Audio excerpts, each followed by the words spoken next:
Hi, I'm Hillman. I'm with Marketplace Leaders, and I want to tell you a little story about what God is doing in the marketplace today and how it relates to you. In the Old Testament, we see a story with Moses. And Moses, as you know, he has been working for Pharaoh most of his life. He's been banished now for 40 years in the desert. And all of a sudden, he has an experience with God. That voice comes through the burning bush. And all of a sudden, after some initial discussions with God, he asked him a very important question. And that question was, Moses, what is that in your hand? And Moses said, a staff. Now that staff represented something very unique. It represented Moses' vocation as a shepherd. And then God asked him another question, which he responded after he told him that it was a staff. He said, I'm going to perform miracles through your staff. Now that staff represented his vocation as a shepherd. And God was saying to him, I'm going to use that staff to perform miracles through your life.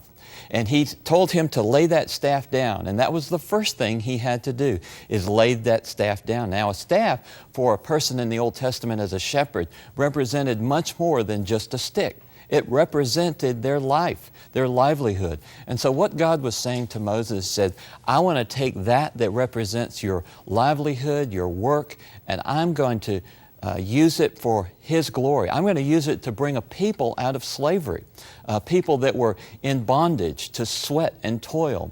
And so many people in the workplace today are living a life of sweat and toil.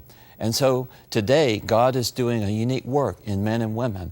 But in order to really see God's purpose in and through our work life, Moses had to do something. He had to change his perspective about his own work life. And one of those perspectives was that he had to lay that staff down. When he laid that staff down, he picked it up.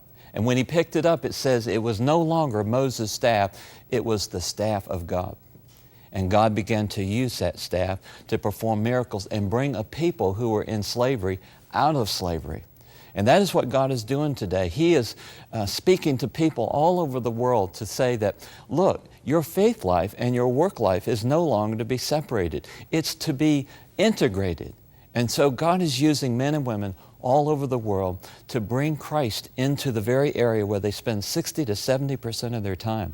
God is moving today. He's speaking to a remnant that's been very silent.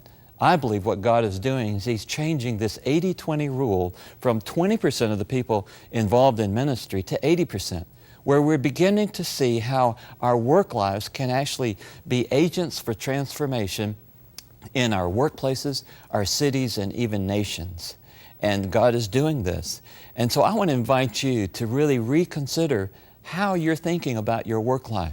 You know, it says in Colossians 3 that whatever you do, do for the glory of God, and that there's an inheritance in that very thing that you do every day. And so I want to invite you to really think about that God has called you to really impact your work, to be an instrument of righteousness and integrity, and to even experience signs and wonders in your own life. God will give you the strategy to succeed in work. He'll show you new ways of doing things.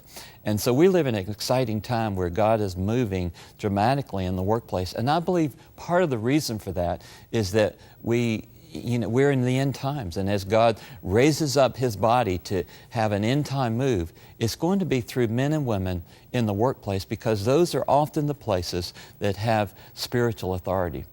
So I want to just leave that with you today and encourage you to think differently about your work, because your work does matter to God.